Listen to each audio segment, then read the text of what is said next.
Hi friends, ఈరోజు మన video ఏంటంటే మనము ఎంతో టేస్టీగా బాగా రుచిగా ఈరోజు గీ రైస్ చేసుకుంటున్నామండి. బగారా రైస్ అంటారు, గీ రైస్ అంటారు. అది ఎలా చేసుకోవాలో చూద్దాం రండి. ఇక్కడ నేను పొయ్యి మీద గిన్నె పెట్టి ఒక 4-5 టీ స్పూన్లు నెయ్యి వేసానండి. అంటే ఇక ఆయిల్ వేయకుండా మొత్తం నెయ్యితోనే ఈ రైస్ చేసుకుంటాం. చాలా బాగుండిద్ది, చాలా టేస్ట్ ఉండిద్ది. నెయ్యి వేడెక్కిందండి, అన్నీ హోల్ గరం మసాలా వేసుకోవాలి. హోల్ గరం మసాలా వేసుకొని మంట సిమ్లో పెట్టి ఫ్రై చేసుకోవాలి. ఒక 2 ఉల్లిగడ్డలు సన్నగా కట్ చేసుకొని వేసుకోవాలి. ఉల్లిగడ్డ కూడా వేగిపోయినాక ఒక 5-6 పచ్చిమిరపకాయలు మజ్జిగ చీల్ చేసుకోవాలి. ఇవన్నీ మంట సిమ్లో పెట్టుకొని ఫ్రై చేసుకోవాలి.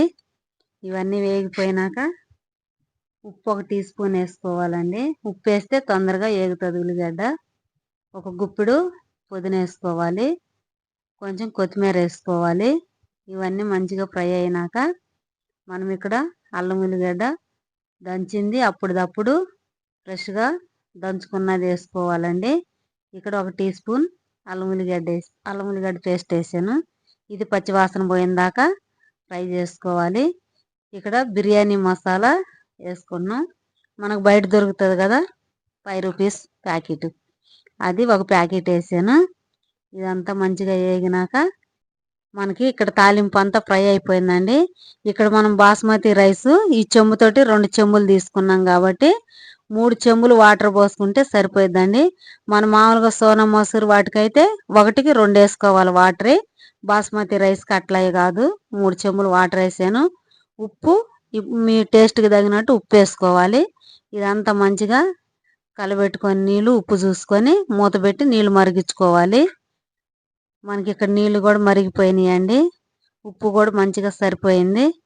ఇప్పుడు మనం ముందు అయితే ఇక్కడ బియ్యము కడిగి నానబెట్టాను, ముందే నానబెట్టేసాను. ఆ రైస్ తీసి మనం ఇక్కడ ఎసుట్లో వేసుకున్నాము.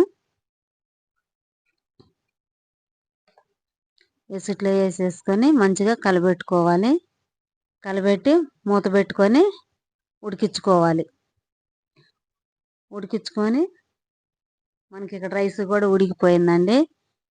చూసారా, ఈ విధంగా ఉన్నప్పుడు ఒకసారి కలేసుకుంటే సరిపోతుంది. ఎందుకంటే బాస్మతి రైస్ ఊరకనే ఇరిగిపోతుంది కాబట్టి ఊరక కలపకూడదు. మంచి స్మెల్ వస్తుంది, నెయ్యితో వండుతున్నాం కదా. మనకి రైస్ కూడా ఉడికిపోయిందండి. ఎంతో టేస్ట్గా చాలా బాగా రుచిగా ఉంటుంది ఇట్లా వండుకుంటే.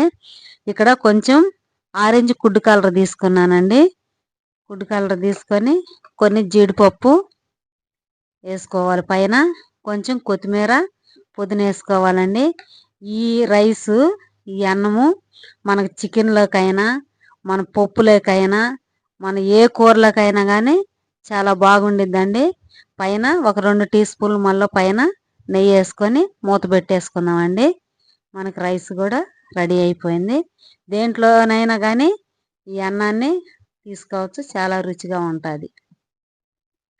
ఈ వీడియో కనుక మీకు నచ్చినట్లయితే లైక్ చేయండి, షేర్ చేయండి, సబ్స్క్రైబ్ చేసుకోండి.